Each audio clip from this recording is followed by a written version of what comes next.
Dear students, welcome back to our channel Uma guides. ఈ వీడియోలో మనం జోసా కౌన్సిలింగ్లో ఎలాంటి స్టెప్స్ తీసుకోవాలి, చిన్న చిన్న డౌట్స్ రెగ్యులర్గా వచ్చేటివి స్టూడెంట్స్ కానీ పేరెంట్స్ కానీ ఏముంటాయి, సో ఐఐటీలో కొత్త కోర్సులు ఏం పెట్టారు, సో ఏవి కాలేజెస్లో ఎన్ని కాలేజెస్ ఇన్స్టిట్యూట్స్ ఎన్ని ఉన్నాయి, వాటిలో సీట్స్ ఎన్ని ఉన్నాయి, ఒకసారి బ్రీఫ్ అప్ చేసుకుందాము. సో దానికన్నా ముందుగా వీడియోలోకి వెళ్ళే ముందుగా నా ఛానల్ కొత్తగా చూస్తుంటే ప్లీజ్ సబ్స్క్రైబ్, అలాగే వీడియోని లైక్ చేస్తూ మీ ఫ్రెండ్స్ కి షేర్ చేయండి. జోసా కౌన్సిలింగ్ ద్వారా ఫిల్ అయ్యేటువంటి సీట్స్ 62,853 సీట్స్ ఉన్నాయి. జోసా ఆన్లైన్ కౌన్సిలింగ్ ద్వారా 138 ఇన్స్టిట్యూట్లలో మనకి సీట్స్ అనేది భర్తీ జరుగుతుంది.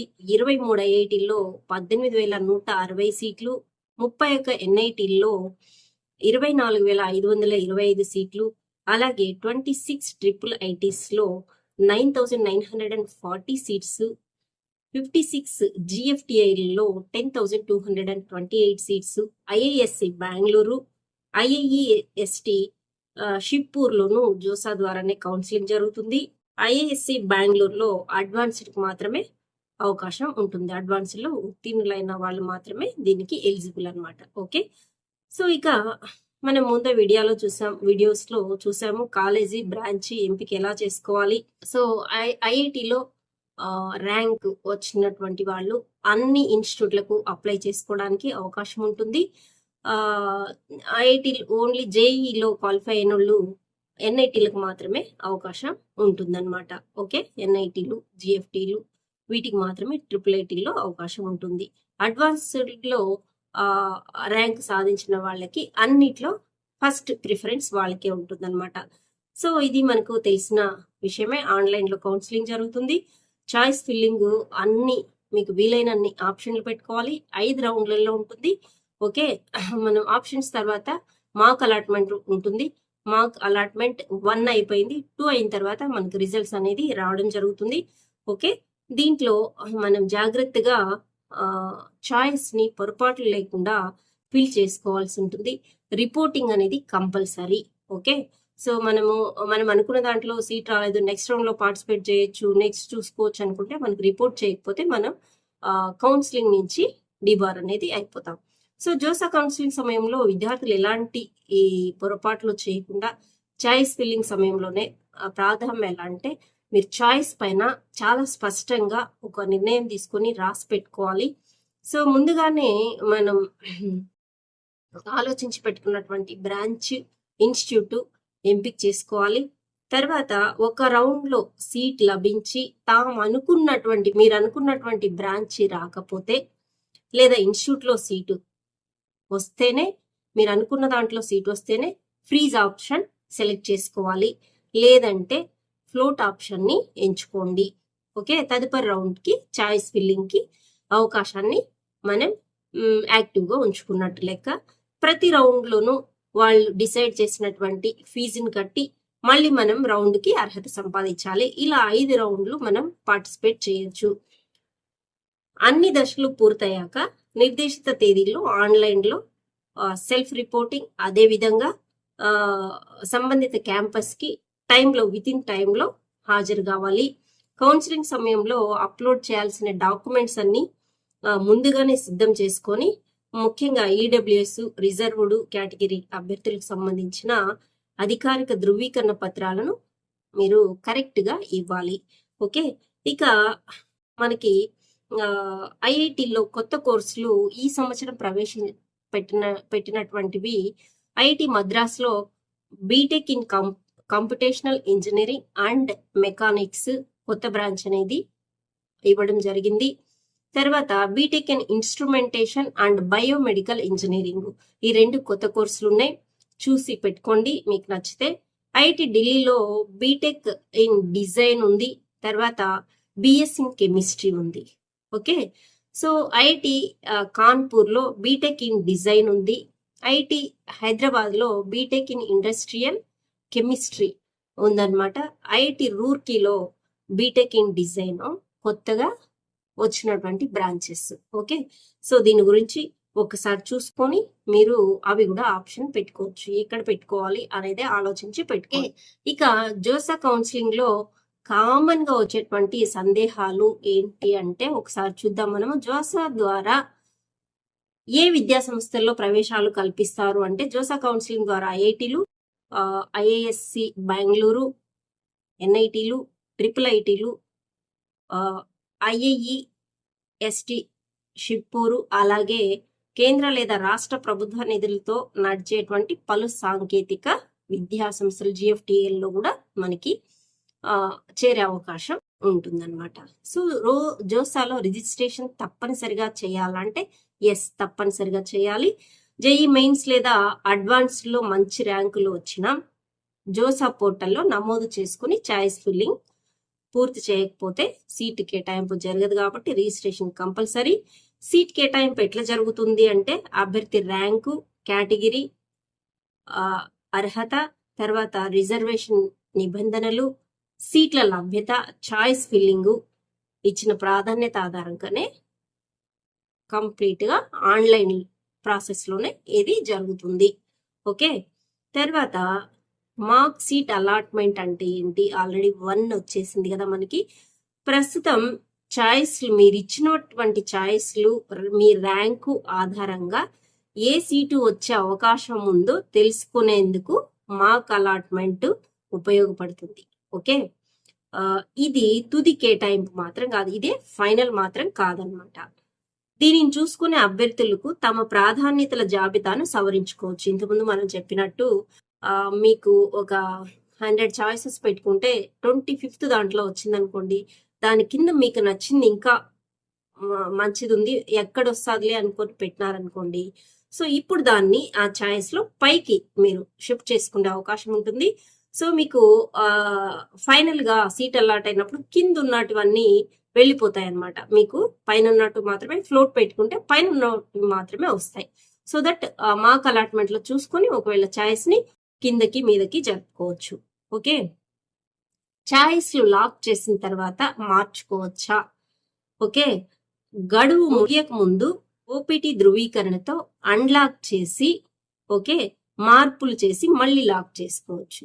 వన్స్ టైం అయిపోయిన తర్వాత 11th టైం అయిపోతుంది కదా, అప్పుడు ఇంకా ఉండదు అనమాట.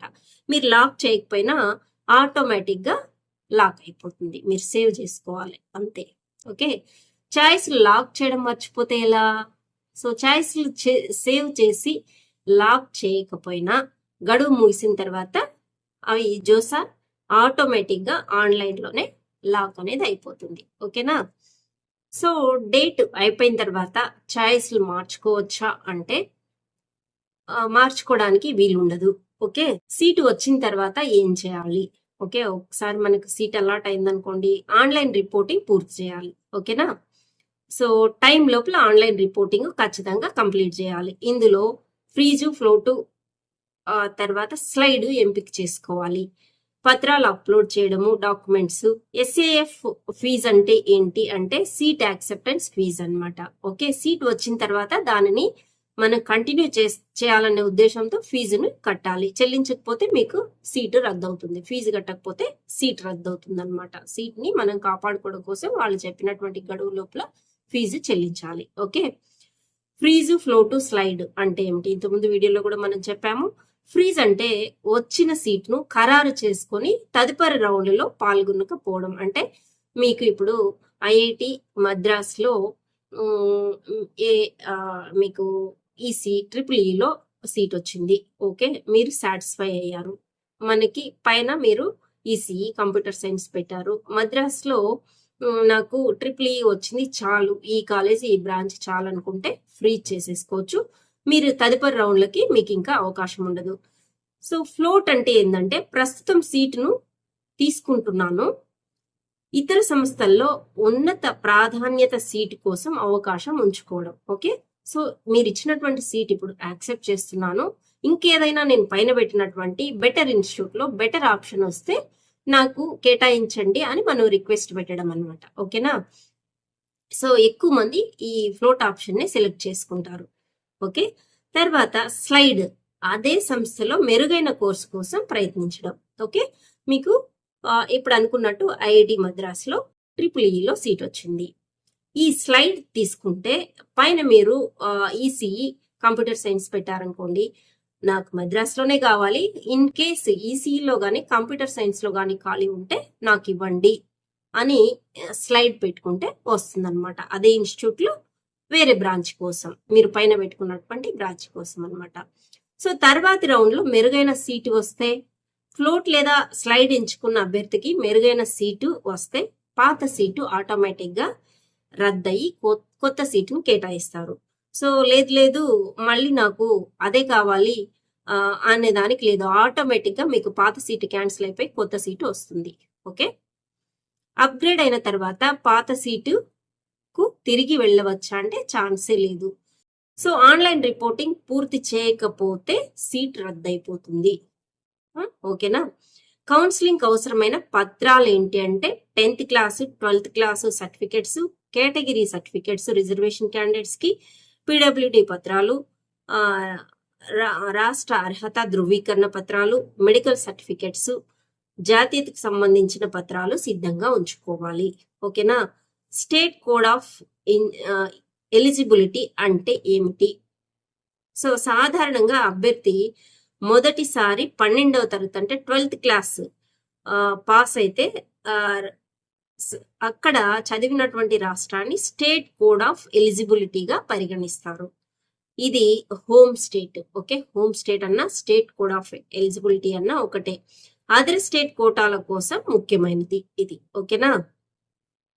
సో రిజర్వేషన్ పత్రాలు చెల్లనివిగా తేలితే ఏంటి అంటే సీటు రద్దయ్యే అవకాశం ఉంటుంది, ఫేక్ పెట్టుకుంటే మాత్రం. ఓకే, నిబంధనల ప్రకారం ఇతర అర్హత కేటగిరీలో పరిగణించవచ్చు, ఏదైనా జరగచ్చు. ఓకే, ఒకేసారి ఐఐటి ఎన్ఐటి సీట్లు పొందవచ్చా? లేదు. సో చెప్తూనే ఉన్నారు, ఒక వ్యక్తికి ఒక రౌండ్లో ఒక సీటు మాత్రమే కేటాయిస్తారు. ఓకేనా. సో సీటుని అంగీకరించిన తర్వాత కౌన్సిలింగ్ నుంచి వైదొలగవచ్చా? అవును, ఎస్ కదా. జోసా నిర్ణయించిన గడువు లోపల విత్డ్రా చేసుకోవచ్చు, అప్పుడు సీట్ రద్దు అవుతుంది. వాళ్ళు టైం ఇస్తారు, ఆ టైం లోపల మనం విత్డ్రా కావచ్చు. సో విత్డ్రా ఎగ్జిట్ మధ్య తేడా ఏంటి? ఓకే, ఎగ్జిట్ అంటే ఇంకా సీట్ రాకపోయినా కౌన్సిలింగ్ నుంచి బయటకు రావడం. ఓకే, మీకు 5 రౌండ్లు ఉన్నాయి కదా, సీట్ రాకపోతే కౌన్సిలింగ్ నుంచి ఇంక వద్దు నాకు పార్టిసిపేట్ చేయను అని బయటికి రావడం ఎగ్జిట్ అవ్వడం అనమాట. విత్డ్రా అంటే ఏంటంటే సీటు వచ్చిన తర్వాత ప్రవేశ ప్రక్రియ నుంచి వైదొలగడం. ఓకే, సీట్ తీసుకున్నావు కానీ నాకు వద్దు సీటు, నేను చదవను అని చెప్పేసి విత్డ్రా అయిపోవడం విత్ ఇన్ ద టైం లోపల అవ్వాలని. ఇక సీట్ యాక్సెప్టెన్స్, ఫీజు తిరిగి వస్తుందా? కొన్ని పరిస్థితుల్లో రీఫండ్ వస్తుంది, అయితే ప్రాసెసింగ్ లేదా విత్డ్రా ఛార్జీలు పట్టుకొని మిగతాది ఇస్తారు. ఓకేనా. మొత్తం ఎన్ని రౌండ్లు ఉంటాయి అంటే 5 రౌండ్స్ ఉంటాయి. ఓకే, 2020 జోసస్ 2026 లో మొత్తం 5 రౌండ్లు సీట్ల కేటాయింపు ఉంటుంది. జోసా తర్వాత ఐఐటీలు స్పాట్ అడ్మిషన్లను నిర్వహిస్తాయా అంటే స్పాట్ అడ్మిషన్ ఏం లేదు. తుది జోసా రౌండ్ తర్వాత ఐఐటీలు స్పాట్ రౌండ్ నిర్వహించవు, ఐఐటీలో ఉండదు. జోసా తర్వాత సిఎస్ఏబిలో పాల్గొనవచ్చా, సిసాబ్ లో పాల్గొనవచ్చా అంటే ఎస్, ఐఐటీలు మినహాయించి మిగతా వాటిల్లో సిసాబ్ ద్వారా మనం సీట్లు పొందే అవకాశం ఉంటుంది. ఇది ఒక గోల్డెన్ ఆపర్చునిటీగా చెప్తారనమాట. ఓకే, సో ఎక్కడైనా ఖాళీలు ఉన్నటివి, మిగిలిపోయినటివి, చేరకుండా ఉండేటివి, వీటిని ఐఐటీలు మినహాయించి మిగతా ఇన్స్టిట్యూట్లో ఎన్ఐటీలు, ట్రిపుల్ ఐటీలు, జిఎఫ్టీలలో మిగిలిన సీట్ల కోసం ఈ సీసా స్పెషల్ రౌండ్లు 2 స్పెషల్ రౌండ్లలో మనము 2 రౌండ్లలో రిజిస్ట్రేషన్ చేసుకొని పాల్గొనవచ్చు. ఓకేనా. ఇది కామన్ గా స్టూడెంట్స్ కి వచ్చేటువంటి డౌట్స్ కి సమాధానాలు. సో ఆన్లైన్ రిజిస్ట్రేషన్ ప్రారంభమైంది జూన్ 2వ తేదీన. సో మనకి జూన్ 11వ తేదీ వరకు ముగుస్తుంది ఇది. So first round seat allotment వచ్చేసి జూన్ 13న జరుగుతుంది. రిపోర్టింగ్ అడ్మిషన్ జూన్ 13th నుంచి 26th వరకు షెడ్యూల్ చేశారు. అలాగే రౌండ్ 2 సీట్ అలాట్మెంట్ వచ్చేసి June 30th. So July 3rd వరకు అడ్మిషన్ కి అవకాశం ఇచ్చారు. థర్డ్ రౌండ్ వచ్చేసి మనకి జూలై 6th నుంచి ఉంటుంది. Reporting July 6th to 8th ఉంటుంది. అలాగే రౌండ్ 4 సీట్ అలాట్మెంట్ వచ్చేసి జూలై 10th. రౌండ్స్ అయిపోయిన తర్వాత వెంటనే సిసాబ్ కూడా ఉంటుంది అనమాట. ఇది ప్రాసెస్.